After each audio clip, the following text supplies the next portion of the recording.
We're all inspired by our human connection that arises when we share food with others. So what's on your heart becomes a hub for truly heartfelt conversation. Tertulia, as they say in Spanish, fostering genuine bonds between individuals, creating that sense of community and connection. I'm Paul Jacobs, your podcast co-host, ready to inspire you by conversations that nourish the soul as we go beyond the plate. I'm Daniel Patiño, welcoming you to join us for some truly inspiring Tertulia. Get ready to satisfy that craving for connection and inspiration as we dive into topics that not only broaden your perspective, but also deepen your understanding of lives of families in Latin America, the Caribbean, or even in your own backyard. So wherever our conversations take us, come along for the ride and let's go beyond the plate together. Hey guys, it's Giving Tuesday, and what an amazing Thanksgiving we all had, right? Well, we have an amazing episode that was recorded not too long ago with our friends from Feed My Starving Children. We actually got on a plane to Richardson, Texas to meet with the amazing team from Feed My Starving Children. And it was a party that they had going on at Feed My Starving Children when we arrived. I'm pretty sure it wasn't for us, but it was a party to feed families in Latin America, the Caribbean, and throughout the world that need us the most. So I hope you enjoy this episode with our friends from Feed My Starving Children.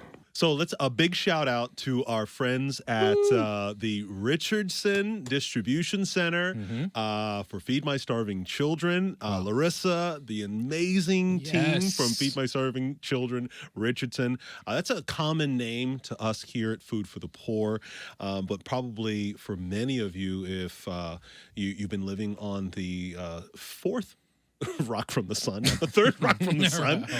You don't know about Feed My Starving Children. Where have you been? These guys took us on an amazing tour of their facility. We'll talk a little bit about the organization, but I was just amazed by the fact that when we were there, we got there, and they were so gracious to kind of walk us around because we've been involved with Feed My Starving Children here at Food for the Poor for, almost, more than 15 years. Wow. But what is really cool is I saw on the wall, Luke Chapter 1, verse 37. For nothing is impossible with God. I loved it. Right? I loved it. I felt like I was coming out of a locker room. Yes. Like a basketball locker room, a football locker room, a soccer locker room. Nothing is impossible, and everybody's smacking the sign and saying, yes, I get it, and following those words completely. Totally. And then, of course, the dozens of elementary school kids on a field trip. That was amazing. To pack food, right? I mean, okay, so you talk about your, I'm going to give you a second. I want you to tell me your best field trip ever in elementary school. Right. We went to, so I lived in South Florida all my life. Yep. Grew up, school, all the things. So Everglades. The Everglades was the one thing. Because it's bountiful. It covers a lot of area and just all the animals that are there that usually just see in textbooks. Totally. You're pointing at an ibis, you're pointing at an alligator. Right. It's not the same. It's not something. Yes, when we went, it was amazing because they took us up and close and personal. Yeah, with an alligator. It wasn't a 10-foot gator. It was a 10-inch little baby. Oh, a little baby gator. And the mouth is tied, but nobody can touch that thing. And I think that was one of the coolest ones because I really learned something. To this day, it stays with me. And I think that was the last time I really went into the Everglades as a student, as somebody who wants to learn about the Everglades and its history and what it really is, how big part of it is to South Florida. But not like this. No. Not good. Nope. And every one of these kids were screaming. They're excited. Yes. They're like, more rice and more protein powder. It's like Wall Street in a kitchen. I need more sauce. Yes, chef. I need more sauce. I need more milk. No, it was a buzz. It was a buzz. I mean, it affected me when both of us, right? And then, of course, we finished with that. And I remember walking upstairs, and the cool part was we saw the very first ever Mannapak rice meal. It's kind of like when you go into a restaurant, you see that dollar bill. They were hiding it. They should have put. Yeah. I know what you're talking about. Right. Good It's point. like their first check, the first time they get money, and it's the first dollar or something for some. Yeah. Do you remember people autographed it? Like whoever it was that packed it, they autographed it. And we asked who of that picture is still here. No, some of them have moved along. But it's it's a capsule, right? It's a moment in time and a reminder of the generosity, the power behind generosity, and how it motivates people to just get out of their skin and do something for others. And they have that, all nice and framed. Right. And right before they go into the offices, like you mentioned. Right, and you walking upstairs. And then, of course, the thing that got me was we asked the question, or I think you asked the question, how many times do they do this? It's 5 times per day, 6 days a week. I don't think there are a lot of restaurants that are open less than most this. definitely. 5 times, 5 packing sessions a day, 6 days a week. More than likely, if you're listening to this podcast at any point of the day or night, there is probably a session going on. Amazing. Obviously working hours, but they had. If you listened to this already right before bedtime, trust me, today there was, 5 different groups. 5 different age groups as well, because like you mentioned, when we went in, it was elementary school kids. I got a 6-year-old at home, and I saw my daughters, just doing this with the excitement. They were playing music. It was a party, party you don't want to miss out. And then all of a sudden, we see a new group.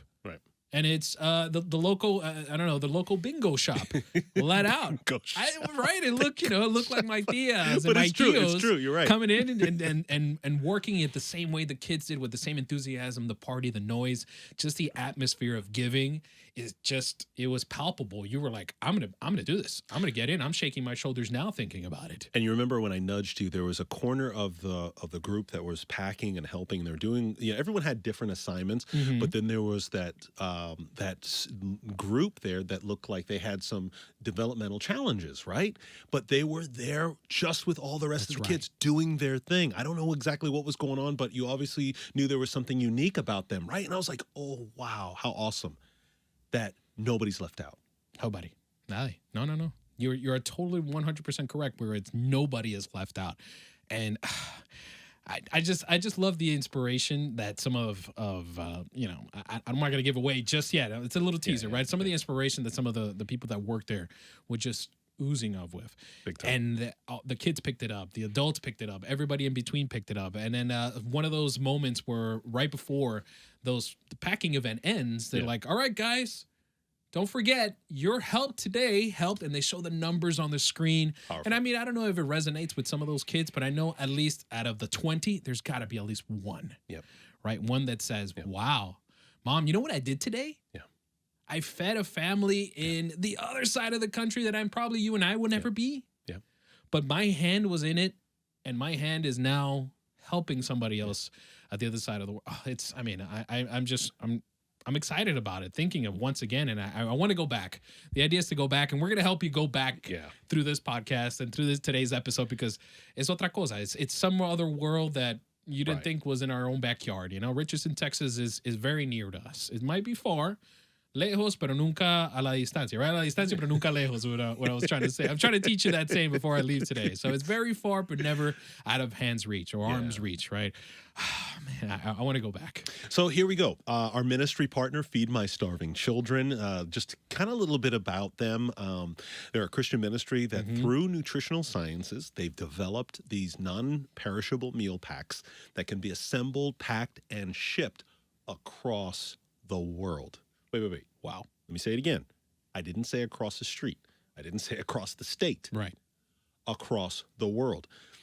That particular day, I believe it was Tanzania. That shipment that was going to Tanzania, Africa. Powerful, right? They're partnered with food distribution networks that extend the food, but also extend the gospel around the world. I told you, Luke chapter 1, verse 37, right there, up on the wall. And most recently, our work with Feed My Starving Children here at Food for the Poor came in the form of sending food. And of course, we do so much, but I remember specifically sending food into war-torn Ukraine. Yes. I mean, it was a very touching time for us because Ukraine's halfway across the world. Food for the Poor works in Latin America and the Caribbean, primarily Latin America and the Caribbean, but we couldn't say no when we looked at our brothers and sisters in need, right? And then we had a ministry partner that was there on the ground. And I love a quote from one of their executives who we actually were going to be featuring on our upcoming episode, but he said, Feed My Starving Children don't enter with tanks and M16s. Okay. Get this. But box trucks, pallets of food, and the gospel for people in bomb shelters and destroyed cities. drop the mic. We could end the podcast right there. We won't, but I mean, I mean, powerful. It's strong. Powerful. It's really strong. And Feed My Starving Children and Food for the Poor, when their founder came, I remember specifically, he simply had one question to the executives at the time, more than 15 years ago. How can we help you? They asked us. That's wonderful. And you want to give them that last stat? Oh, this is my favorite stat. Thank you for leaving it for me, because that was something else. Go. And this was as of 2022, so not too long ago. Yeah. All right. More than 3.1 billion with a B. What? Meals sent globally. Wow. Okay. So probably the 30 minutes that we got to see the kids working on it. Yeah. Times that, like you said, 5 days a week, 5 times a day, 6 times a week, 365 days. That's how you get to 3.1 billion meals from that 2022. Feed My Starving Children has sent around the world. Since I already said that number, that number has changed. Just to let you know. Yes, for the good, of course. Have gone up. Feed My Starving Children does what their name entails. Yeah. Feed our starving children. Feed our starving children, our families.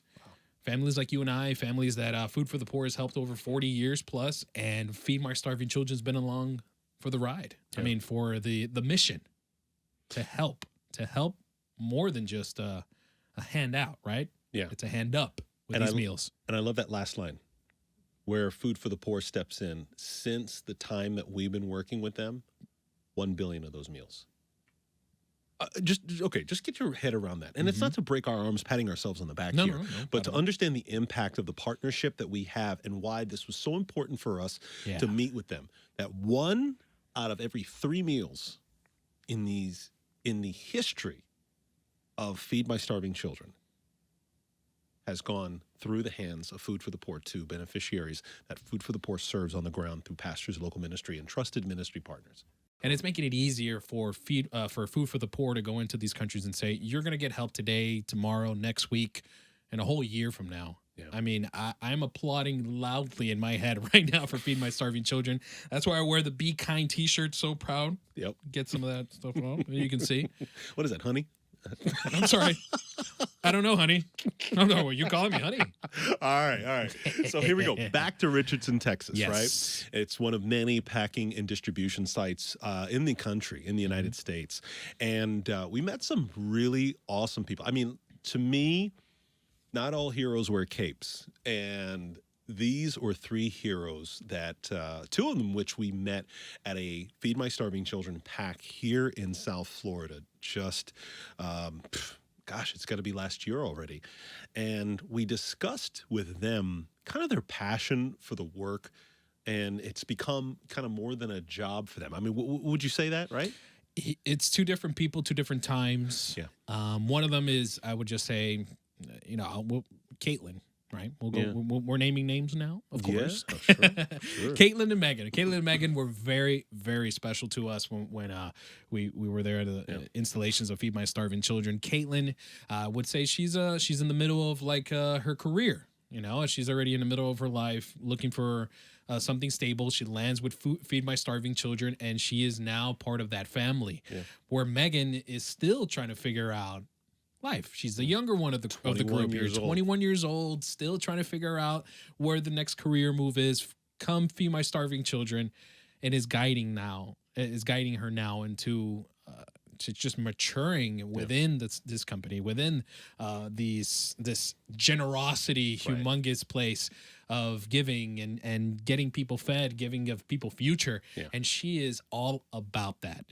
I love them. I love them all when we met them, and we got to share. We got to share with the audience, right? Right. So we asked them, the very first question was, what's your why? Everybody has a why. So we asked Caitlin, we asked Megan, what's your why? Ben, lánzalo. Just seeing the change in the volunteers when they come through and hearing their stories. I've heard countless stories of where people have been, and one that sticks with me is this one man who packed at a mobile pack, and he said he actually was homeless, so he knows how it is to be hungry and not have food. And he found a church, and they took him in, cleaned him up, brought him in, and now he's packing food for kids who don't have food as well. So My why is hearing people's stories, seeing the change in their lives, and then hearing the change about the kids and the lives around the world. But my really big why is I went to college and I had a really unfortunate year with lots of unfortunate life circumstances. And I decided to take a break because I was not in a good mental space. But during that time, I really found my love for the Lord and a deepened relationship with Him. I mean, I grew up in church, but I never knew what an adult, real relationship with Christ was like. And I found so much healing through Him after all those circumstances. And then it was just so hard on my heart of doing something serving. And I had been praying to God, what do you want me to do with this break, with this time? I feel like it's something serving. And my mom, of course, was like, if you live at home, you have to have a job. So she's sending me all these different, websites and job applications and stuff. And I see Feed My Starving Children. And I was like, oh, I love Feed My Starving Children. That's what I do when I was a kid. Jules and Amy talk about their family service as a lifestyle and how, as Amy said in the opening, anybody can serve. Ben, blast off. Service was always a central part of our home, something we do together. And even last weekend we were at an event and my family was part of the host team, and they we all serving together on every holiday we serve. And so it's always been a very central part of our household, is that out of the abundance the Lord has allowed us to experience, to give to others and to serve. This past weekend in Fort Worth, there was a man with dementia also, and it reminded me of my mom, and she has since passed away, but he was able to sit at the label table and label and give back. Even though he didn't know what was going on or around him, he was still able to give back. And that is what I love about this mission, is anybody can serve. We're all children of God. Hispanic Group! Hispanic Group is an advertising agency focused in the U.S. Hispanic market that specializes in customized media solutions for businesses. It sure does, desde estrategias de redes sociales hasta publicidad en medios tradicionales. Ofrecen soluciones personalizadas y creativas adaptadas para alcanzar sus objetivos de marketing, all tailored to diverse and rapidly growing segments of the Hispanic population across 42 Hispanic markets in the U.S. and Latin America, huh?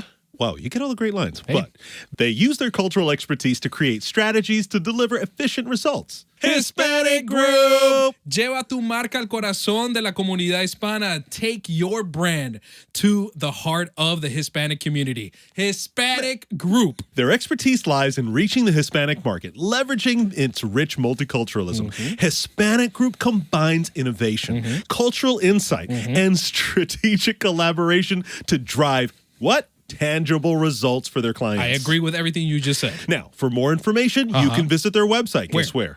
HispanicGroup.net. Okay. That's HispanicGroup.net, or I'll say it in Spanish. HispanicGroup.net. It's obvious to me when we were there that Feed My Starving Children is doing so much more than just sending food to children and families. It's changing lives. It's fostering spirituality. We here at Food for the Poor, a interdenominational ministry that works across the line in various churches and ministries, but it's all for the propagation of the gospel. It's all for the building of our spirituality. I mean, Matthew 25:40 is the foundational scripture. Right. How much more can you say besides that? That whatever you've done unto the least of these, you've done unto me. And that's where we hear Amy talk a lot about the spirituality of why they do what they do. And I love this because as I sat back, I heard of the practical change that is taking place in their lives through these mobile packs, through the lives that they witnessed changed. But then I heard Amy really from a place of a center, a true north, if you will, of spirituality, talk a little bit about, well, her motivation spiritually to do what they do at Feed My Starving Children. Ben, fire up the engines. As kids are growing up, especially in the United States, we're given a lot. We have a lot. And when we are given a lot is required of us. And kids just need to learn that they can give back. Like I have 5 kids of my own. I see it. They range from 10 to 24. So I see all the generations that are coming up, and just being able to serve and to be able to have that relationship with Jesus Christ, like Megan says, that is so important. Because just like Megan said, there is so much going on in this world. They have so much to deal with these days. And just to be able to give back is so special for them. And just it'll stay with them a lifetime to do that. I mean, look at Jules. Been packing since she was 8 years old. It has stayed with her. And so they come even once, they're going to remember that and they're going to want to come back. Andy Carr, VP of Marketing for Feed My Starving Children. This guy is funny. And at the same time, I'm thinking to myself, if he ever does a podcast, I think that's direct competition. and I'm hoping we can beat that competition, but I digress. All right, this is what I want to do. Once you get a chance to meet Andy Carr in these next few moments, you'll probably want him to be a permanent part of this podcast, but enjoy this moment we had with Andy Carr, Vice President of Marketing for Feed My Starving Children. What a guy. Listen. Well, this inspiration that I have here on my t-shirt says, be kind. That is the one. That's the number. Probably number 3, number 4 on a lot of list of things to be a positive person on the next day. But I want to join Andy Carr, VP of Marketing for Feed My Starving Children today. Thank you for joining us on this wonderful day. It's wonderful because you're on today. That's right. Welcome. Well, thanks, guys. Danny and Paul, it's an honor. It's as we kind of started off talking before we came on air. It's been a long time coming in the sense of I've been down to your studios before, but here I am in my office at home in Minnesota. But I think it just represents how connected we are across the efforts that we're all out there doing and sharing about the incredible work of Food for the Poor and how Feed My Starving Children is a part of that. So I look forward to chatting with you guys here today, and to all your listeners. I'm thrilled to be a part of a partnership that has such tremendous impact across the globe. Both Danny and I wanted to ask a very important question, because we're going to talk a little bit about your recent trip to our facilities in Jamaica. Mm-hmm. The bottom line is, and I'm here wearing my shirt, and the question to you today is, where's our souvenirs? I mean, did you bring anything back from Jamaica for us, or what's going on? I got my Jamaica mug here for those watching on YouTube. Anything? Well, I didn't. Must have been. Didn't Javier and Karen come by your office? And I gave them an extra suitcase full of Jamaican coffee and Jamaican candy and all kinds of all of the different Jamaican spices, and so they might, maybe they got held up in customs because I had to come on to Minnesota. I didn't get to hang out with you guys down in Florida, so maybe we'll have to check with maybe in their closet or something. As my wife would say, how convenient. Yeah, I believe him. I believe Andy. Well, listen, seriously, we're just really in just absolute awe of the work that we get to do together. Feed My Starving Children, Food for the Poor. Just to give some statistics, this was in 2022. 3.4 billion, for those of you that did not hear me clearly, that's billion with a B, of meals since the inception of this partnership, where Feed My Starving Children has sent out 3.4 billion meals across the globe. And of that, Food for the Poor has been a part of sending more than 1 billion of those meals into the countries where Food for the Poor serves. Would I be accurate in saying that, Andy? That is accurate. And breaking news, as you quoted a statistic there from 2022, that number has continued to climb rapidly. And just at the end of last year in 2023 and stepping into the first part of 2024, we have crested the 4 billion meal mark. Wow. So God is continuing to provide, and we are continuing to act. And because there's tremendous need. Global hunger is greater than any time in human history. The number of people on this planet that are in need of food today, by sheer numbers, is greater than it's ever been. And the great thing about that is, this is not like we're searching for the cure to cancer or an unsolvable problem. When I tell people about how significant hunger is and think of it as a disease, we have the cure. It is food. and there is plenty of food to go around for everybody. It's a matter of distribution, and there is lots of reasons that we could go into why it's not in the right places. But we know this, especially for kids, that we're not going to sit idly by while that happens. That there's people that can't care for themselves or need a hand up. And so with amazing partners like you, Food for the Poor, over 1 billion meals. Think about that. That's a number that you just can't get your head around.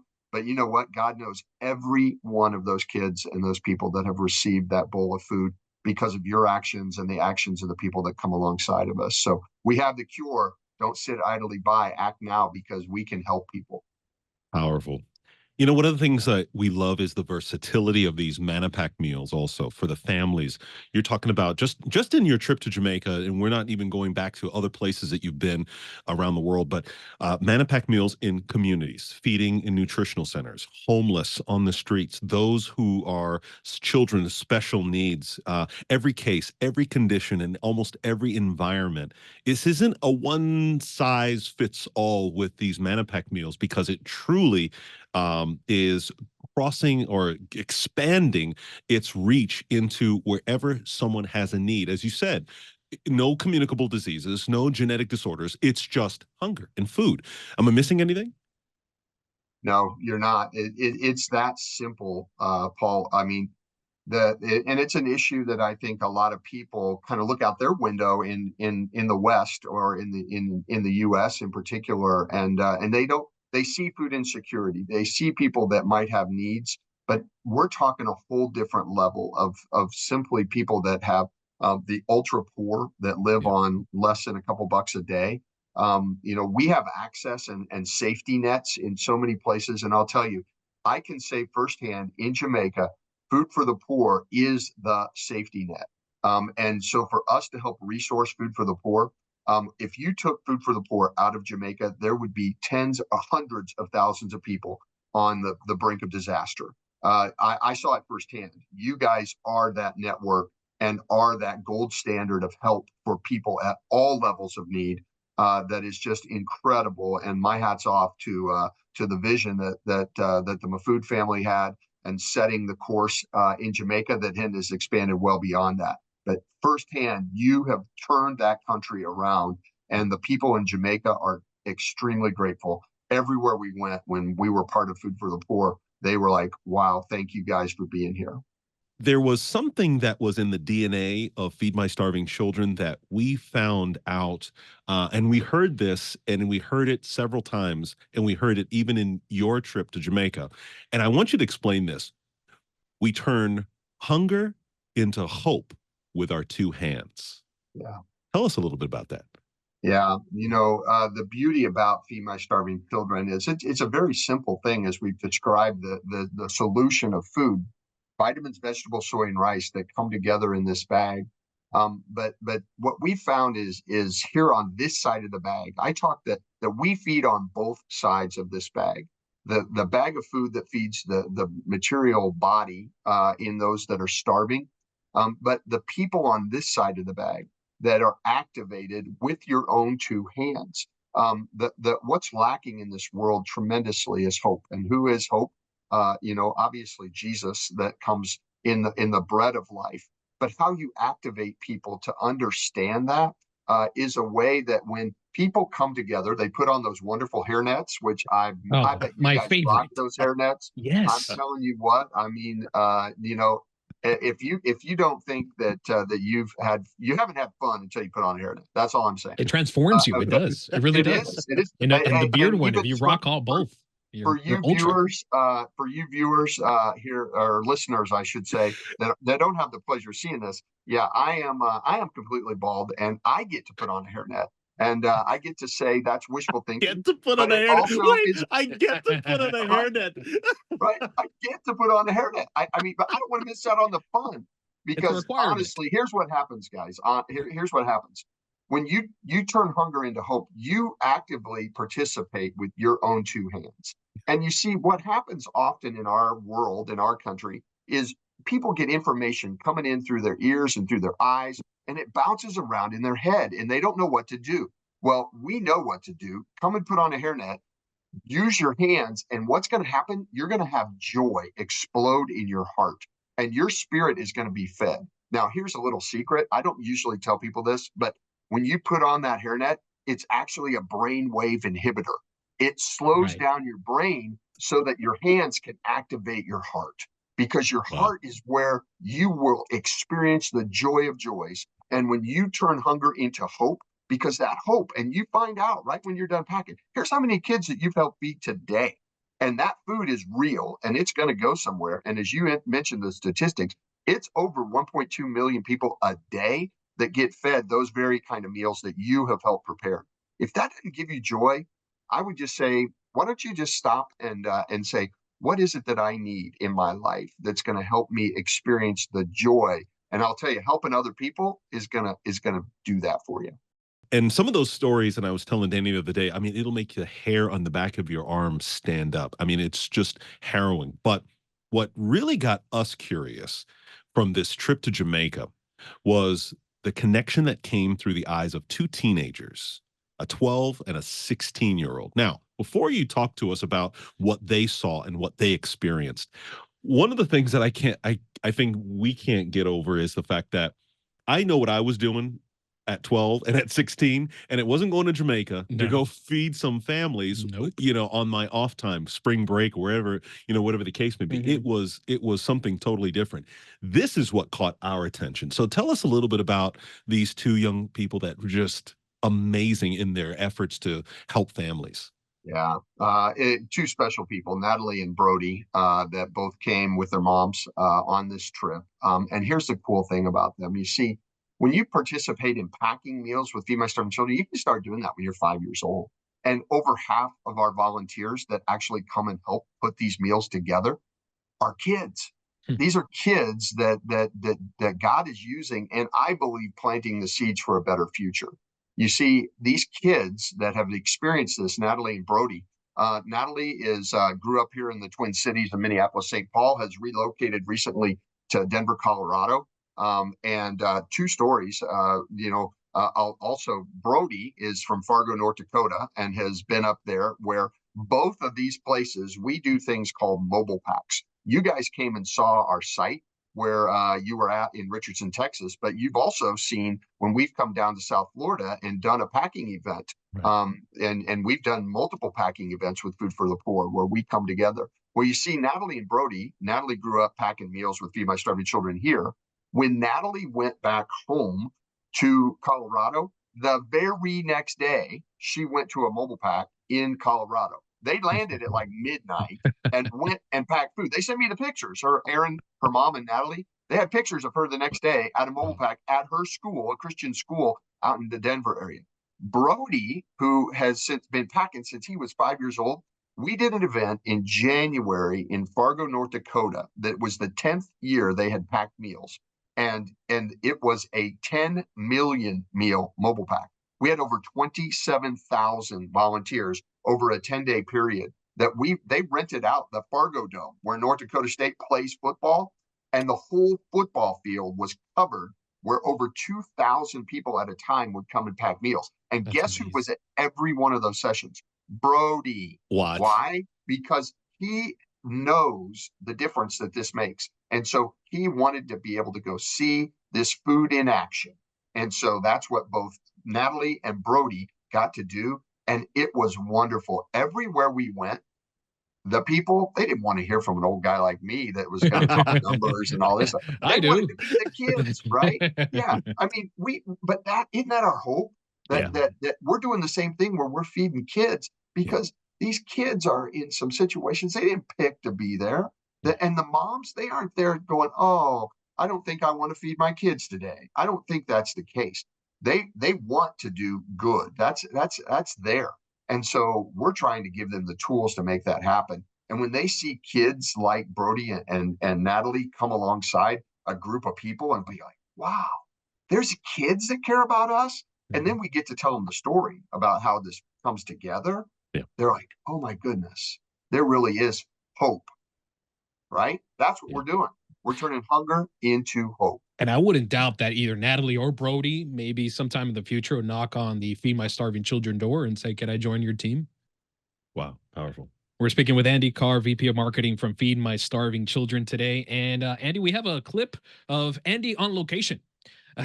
Andy in Jamaica, and I guess you were in a fancy kitchen there that preps all the Mannapak meals and just makes magic happen. Let's take a look. Well, I got to tell you, being down here in Jamaica and seeing firsthand the people that are using these Mannapak meals, the Mannapak meals that volunteers and donors came together on that side of the bag to be able to put this food into these bags. And this is part of our machine pack that came down here and provides the vitamins, vegetables, soy, and rice. And to see where they're serving the homeless community here in Jamaica, it is an absolute just joy. And to see all the staff that are passionate about helping people in their community. And they've taken all these local ingredients. I mean, you've got vegetables and coconut milk and all kinds of just spices and flavoring that's going to be added to this Mannapak so that the people on the streets can have dignity. They're not just getting any old food, they're getting special food. And I got to tell you, as much love that goes into this bag, what is happening here has just been a joy. So if I list the ingredients for you once again, vitamins, vegetables, soy, and rice, I think Andy Carr can put something together. And please, at the end of the day, I want to hear yeah, man, you betcha. Yeah, man, you betcha. We experienced that yaman all over the place, and I told all those Jamaican folks that I want to teach them how to do it the Minnesota style. So you betcha is a big Minnesota phrase, that we're known and kind of made fun of.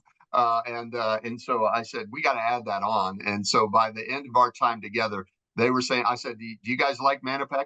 Yeah, man, you betcha. Thank you guys. It's a great partnership. As you said, kind of at the top, the impact that Food for the Poor has. I'm blessed to have been to Jamaica a couple times now, and hope to make it a regular stop as I get to go out and visit with folks across the globe. That we see the impact, but I've also seen you in action in other countries and walked with your leadership and every person. I've been in your headquarters down there, been out on events with you guys, and we're aligned because of Jesus and the heart to help people. We don't have any people in any of these places. We ask people for them to support us so that we can support you. We're really good at finding folks like Food for the Poor that are out there in the trenches.